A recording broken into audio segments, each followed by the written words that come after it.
This is the exciting part kasi I just want to show you my machines.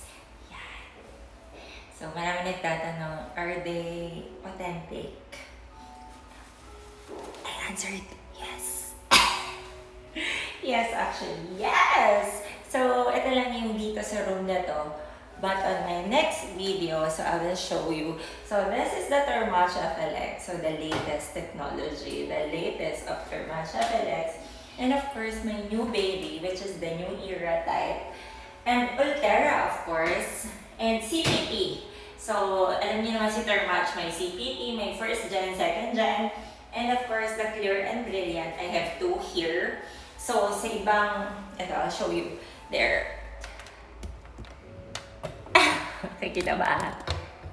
Yan. That's another Clear and Brilliant. So, maraming nagtatanong kung authentic nga ba sila. Of course. Hello.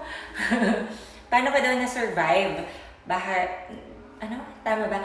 Paano daw ako na-survive ng sobrang mahal ng mga machines? But, sobrang dami kong machines. Yan. Again, with the help of my husband, and inahalp ko lang yung trabaho ko.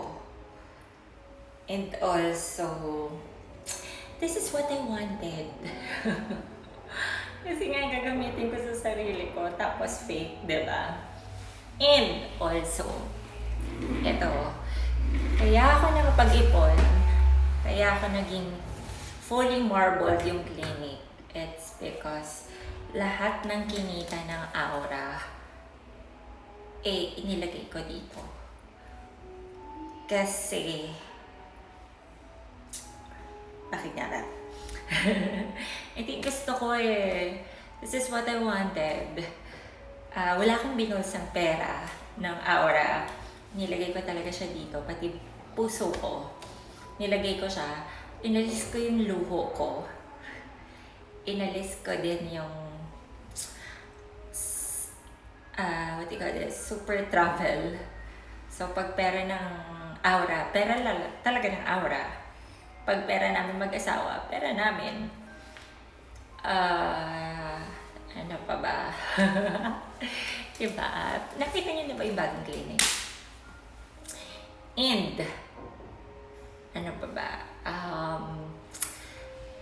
Yun, hindi na ako naging maluho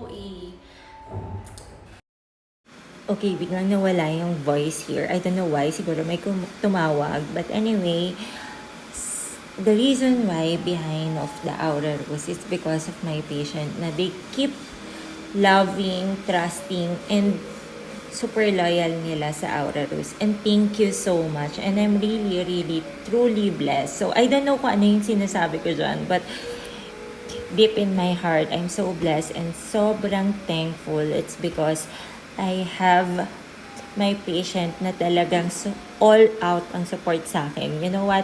Nung naglilipat kami, honestly, yung mga patient ang tumulong sa amin para makapaglipat kami. But anyway, I'm sure maraming manonood nito. I'm so thankful, lalo na sa mga loyal na patient namin na they keep loving and trusting me. Thank you so much. Yan.